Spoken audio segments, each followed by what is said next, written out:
Vous parlez, hein? Moi, je travaille. Voilà.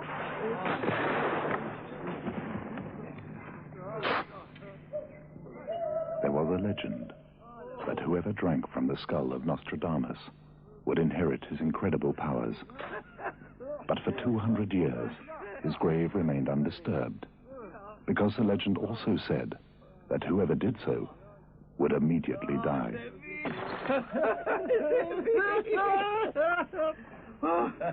Et vous? Bien aussi. Oh, c'est Robert.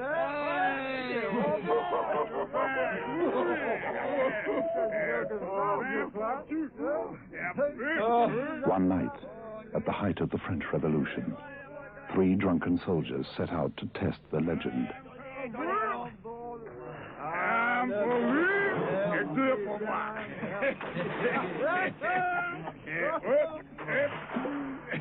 Nous travaillons. Vous ne jouez.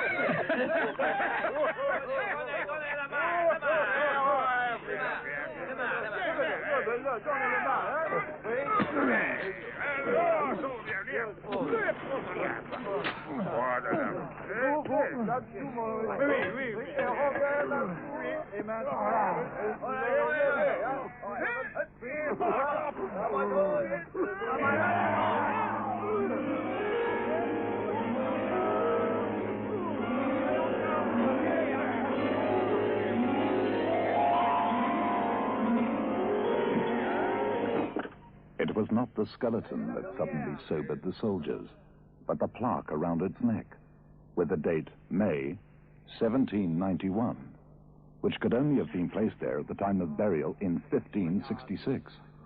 Nostradamus had predicted, 200 years before, the exact date when his body would be dug up.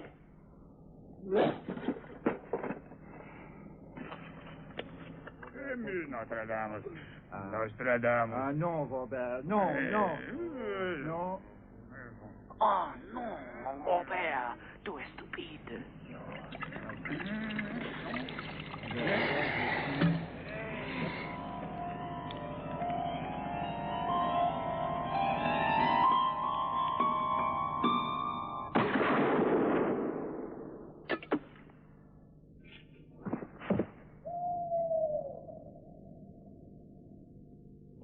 The shot that killed that soldier was fired from the riot of the surrounding revolution. A stray bullet, a freak accident that fulfilled the legend of Nostradamus. Nostradamus. What kind of a man was he, who predicted the date of the desecration of his own grave, whose predictions were used as propaganda during World War II? A man who has accurately predicted events over the last 400 years, from the French Revolution to the Kennedys, and on into the future, even to a Third World War, and eventually the total destruction of the world as we know it. What then are we to make of his predictions? If they're true of the past, what of the future? Tonight, we would like to introduce you to the prophecies of Nostradamus.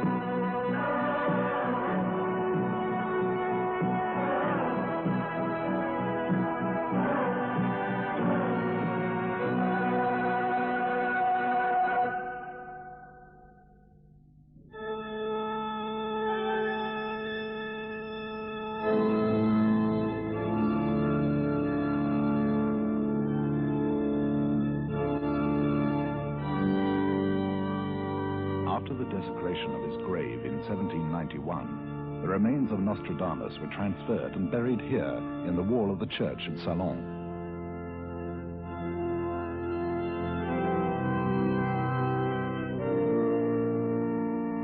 This, his final resting place is only 40 kilometers from the small village of Saint-Remy de Provence, where he was born in the year 1503.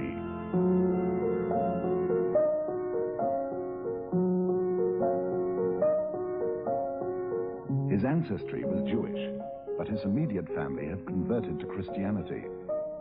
Although his father was a doctor, they led a simple life in this small house, nestling in the shadow of the church. His grandfather, also a doctor, began to educate him at an early age in medicine and the classics, but more significantly, in the ancient science of the stars, astrology.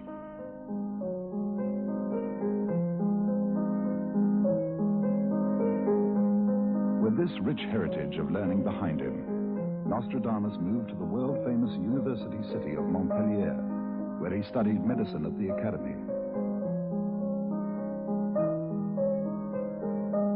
Here, he amazed his fellow students and teachers with his lectures on astrology. He expounded that the Earth was round, revolving around the sun, 100 years before Galileo.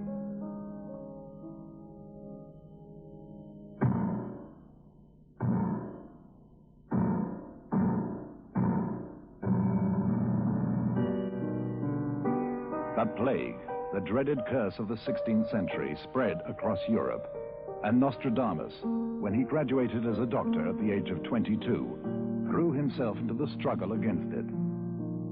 Oddly enough, he was most successful in combating the plague with a simple yet unorthodox cure of clean air and unpolluted water. He achieved amazing results with what we now know to be common sense, and his fame as a healer soon spread, and afflicted towns from all over Europe sent for him.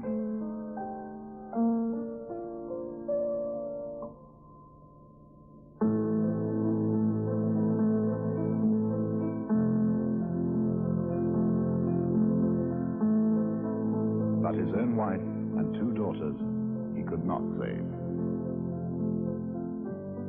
After they died, Nostradamus was left alone and wandered aimlessly through Europe.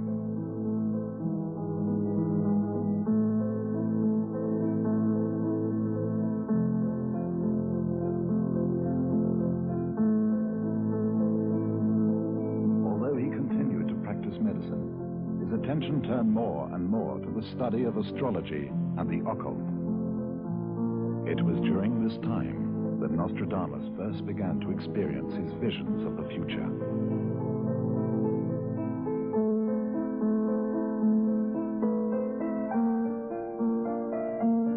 He returned to the south of France and settled here in the small town of Salon, where he remarried and made his permanent home.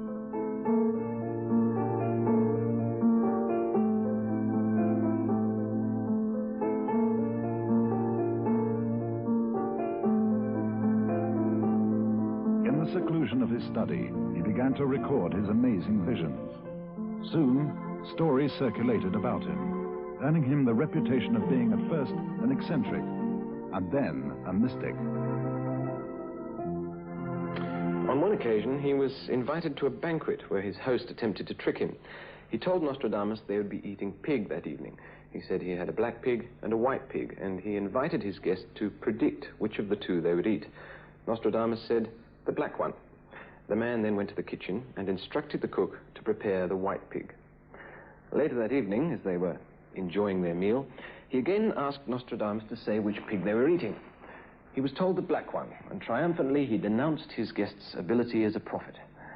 When Nostradamus quietly insisted that it was indeed the black pig, the man summoned the cook and asked him to declare which of the 2 pigs they were eating. The cook said that while he'd been preparing the white pig, it had suddenly been snatched from the table and devoured by the dogs. So he'd been forced to serve the black pig.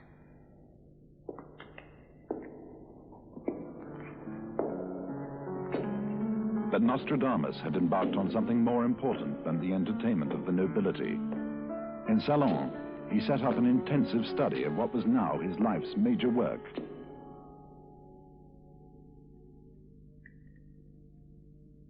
Seated at night in my secret study, alone reposing over the brass tripod. A slender flame leaps out of the solitude, making me pronounce that which is not in vain. Divining rod in hand is put in the middle of the branches. With water moisten the limb and the foot. Struggling fear, sleeves trembling, heavenly splendor. The divine seats himself nearby. His writings clearly show that Nostradamus was both able to see and to hear these events, almost as if he were present in some future time.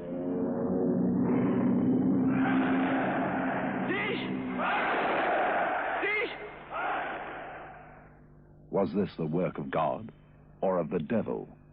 For this was the age of witchcraft.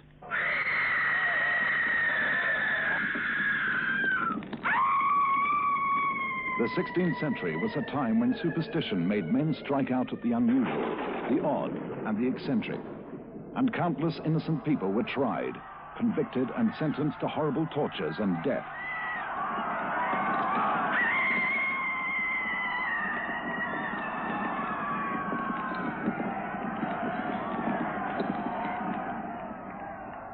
For such a man, for any man, to announce predictions now tumbling before him was to invite disaster.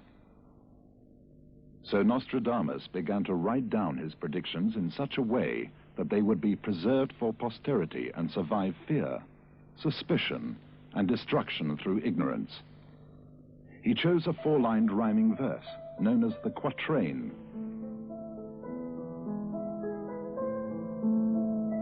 Writing in his native French, he confused the verse with Latin, Greek, and even anagrams. So the truth would have to be unraveled, interpreted, and deciphered.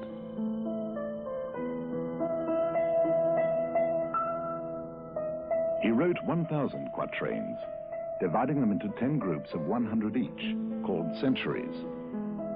One half of the quatrains have already come true, nearly 100 of them in recent times. Some are too obscure even for today's scholars. For, as a final precaution, Nostradamus threw his predictions into the air, and by compiling them in the order in which they fell, completely confused the chronological order of events. Only then did he consider it safe to publish.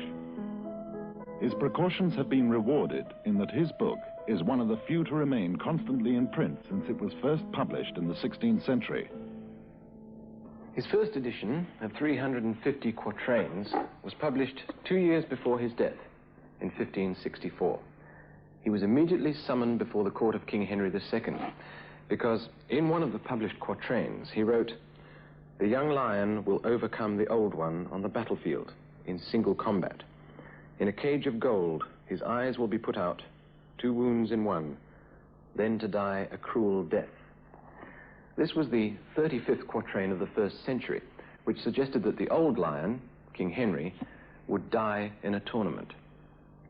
The king said it was ridiculous, that he would never joust and would always protect himself against such a wound. Nostradamus replied that his predictions offered fates that could be avoided, destinies that could be diverted.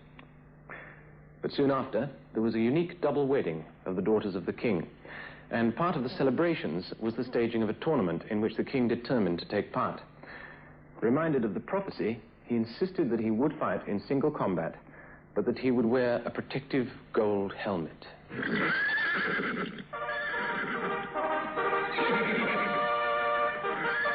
The young lion will overcome the old one.